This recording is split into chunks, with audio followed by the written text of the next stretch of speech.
भगवान श्याम सुंदर यमुना किनारे पहुंचे। ब्रजवासियों ने कहा, कृष्ण, हमने सुना है आपके मामा यहाँ के राजा हैं और आप हमें अपने मामा के घर लेकर के जा रहे हो। इन फटे पुराने वस्त्रों में हम जाएंगे तो शोभा नहीं देगा, पहले हमारे वस्त्रों का प्रबंध करो अच्छे। तो भगवान ने देखा पास में ही एक रजक, एक धोबी कंस के यहां का वस्त्र धो रहा था।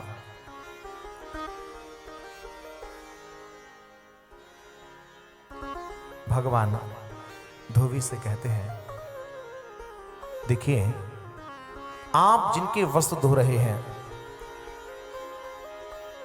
वह हमारे मामा हैं, अतः आपसे विनम्र आग्रह है कि कुछ देर के लिए वस्त्र हमें प्रदान कर दें और जब हम यहां से वापस जाएंगे तो यह वस्त्र आपके लिए वापस कर देंगे। जहां कृष्ण की इस मधुर वाणी को सुना तो यह रजक क्रूर भरी दृष्टि से कृष्ण को देखा और कृष्ण को देख करके कहा अवहेलना पूर्वक, हियो हियो करैया गैयन के चरैया, टैंटी को साग बेजर की रोटी के खवैया।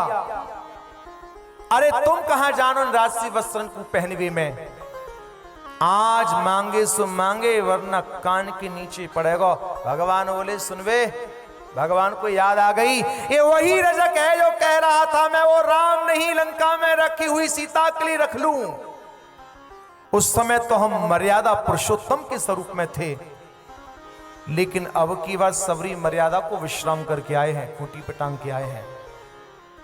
और भगवान श्याम सुंदर ने महाराज घुमा करके कान के नीचे जो एक तमाचा मारा, एक तमाचे में हो गई गोविंदा नमो नमः, लगा दिया ठिकाने। ब्रजवासियों से कहा, हाँ ब्रजवासियों, जिसके मन में जो वस्त्र पहनने की इच्छा हो वस्त्रों के लिए धारण कर लीजिए। बड़े बड़े तगड़े तगड़े पहलवानों के वस्त्र, ब्रजवासी बेचारे दुबले पतले गहरे बदन के, पता चला जैसी अंगरखा में बाहर डाली सिर से आई और पैरों से होकर निकल गई। सखा बोले, चौ भैया लाला कन्हैया ऐसे हंसी कर आवेगो, हमें ना जानो, पहले हमारे वस्त्रन को अच्छे से प्रबंध कर।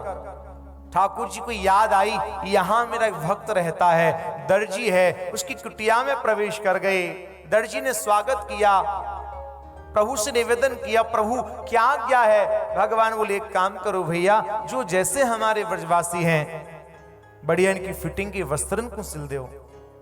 अब महाराज जैसी वस्त्र सिल गए तो भगवान ने ब्रजवासियों से कहा, भैया अब तो कोई कमी ना है। बोले, कमी? बोली, पूरी पूरी कमी। बोले, ब्रजवासी के माथे पे जब तक तिलक चंदन ना हो ब्रजवासी ब्रजवासी जैसा लगता ही नहीं। अब भगवान ने सोची चंदन को प्रबंध कहां से करूं। जैसे ही भगवान सखाओं के सहित आगे बढ़े तो सामने से देखा 3 जगह से टेढ़ी कुबड़ी जा रही थी। अब जैसे ये टेढ़ी, ऐसे ही हमारे श्याम सुंदर भी टेढ़े। राधे राधे।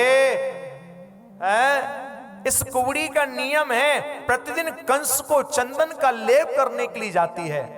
चंदन का कटोरा लग रहा है हाथों में, बेचारी झुकी हुई कमर है, इतनी टेढ़ी है कि आज तक यानी कभी सामने तो देखो ही ना है, झुक के चले। आहा, ठाकुर जी ने पहली बार इससे कहा, अरे सुंदरी, ओ सुंदरी, कहा यह चंदन हमें नाय लगाओगी। अय है है, आज पहली बार किसी ने इससे सुंदरी कहा, और जिसमें भगवान श्याम सुंदर ही यदि किसी को सुंदरी कह दें तो उसके आनंद का क्या कहना। ये तो ऐसी गदगद हो गई, ऐसी निहाल हो गई। खूब ठाकुर जी के चंदन लगायो, ब्रजवासिन के लगायो। अब जैसी दाऊ दादा को नंबर आयो, दाऊ दादा बोले, रहने मैं तो अपने हाथंती लगाऊंगा। क्यों?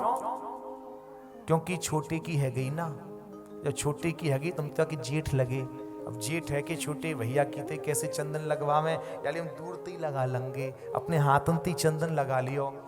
अब महाराज जैसे कृष्ण आगे बढ़े, दाऊ भैया बोले, लाला कन्हैया। हाँ दाऊ दादा।